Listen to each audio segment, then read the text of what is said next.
Welcome, I'm Dave, and I'm the cook with cancer.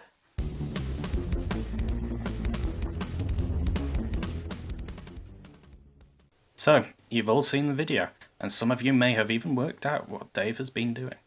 And today, you're gonna find out. So what has Dave been doing? Well, he's been putting flour and water behind the fridge. What do you think he's been doing? But why has he been doing this? Dave decided he wanted to make a sourdough starter.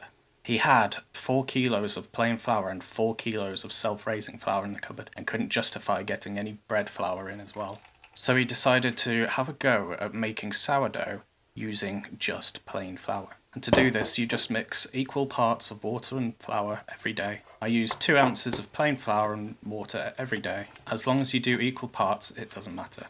The idea is you just feed the starter every day, at the same time every day, bulking it up so that the yeast can feed and grow naturally. Put it in a warm place, hence putting it behind the fridge, and watch it grow.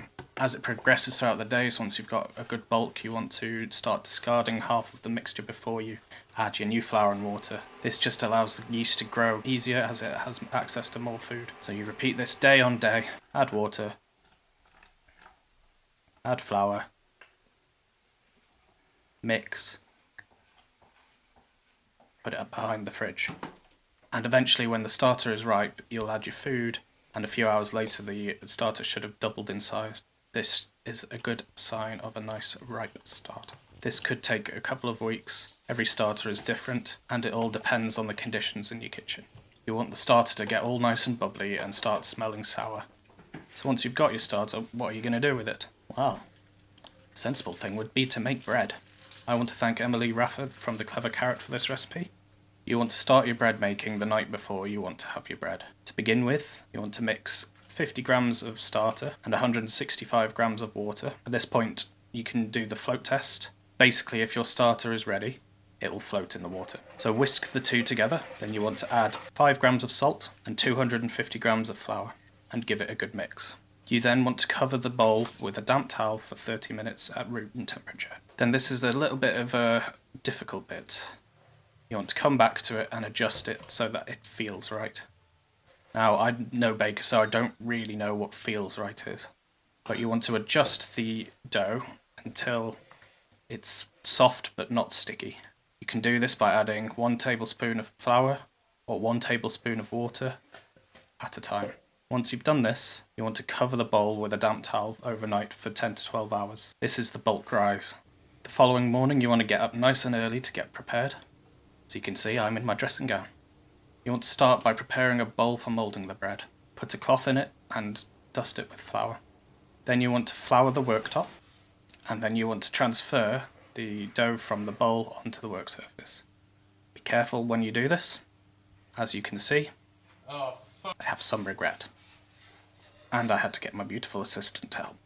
Then you want to pre-shape the dough. You do this by folding the dough in on itself and rotating around in a circle.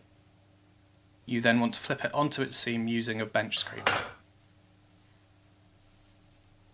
Cover the dough with a towel for 20 to 30 minutes. And you want to remove the towel and perform the final shape. Give it a dust with flour again. Flip it back over. Repeat the folds into the middle. And then using the bench scraper, transfer it to your prepared bowl. Then you want to cover it. Leave it for an hour to rise. And in the meantime, you want to preheat your oven to 220 degrees Celsius. You then want to prepare some baking paper. And you want to remove the dough out from the bowl onto the paper. You then want to flour the top of the dough and smooth it out with your hands. You then want to score the dough with a knife. You then want to transfer the dough to something like a Dutch oven or just any pot with a lid. You want to bake it in the oven with the lid on for 20 minutes. And then you want to remove the lid and continue to bake it for another 30 to 35 minutes until it's browned. Then you want to remove it from the oven and transfer it to a wire rack. Don't tuck in right away. The best texture for sourdough is after you've left it for 1 hour, so don't be tempted. As you can see, my bread is a little flat. It didn't rise enough, but I'm no baker, and these are my first attempts with sourdough. given the fact that I didn't have bread flour and only had plain flour, water and salt at my disposal, I feel like I did alright. This was a little on the dense side, but even mediocre bread can be turned into toast, or even, if you use your imagination, garlic bread. I hope you enjoyed today's episode. Thank you for watching. See you next time. Please like and subscribe, making sure to turn on the little bell icon so you receive notifications of any future videos and don't miss out on any tasty recipes. But more importantly, please consider donating to a relevant cancer charity. I really would appreciate it, and I'm sure countless others would too. You can find my GoFundMe in the description box below. Thank you and see you next time.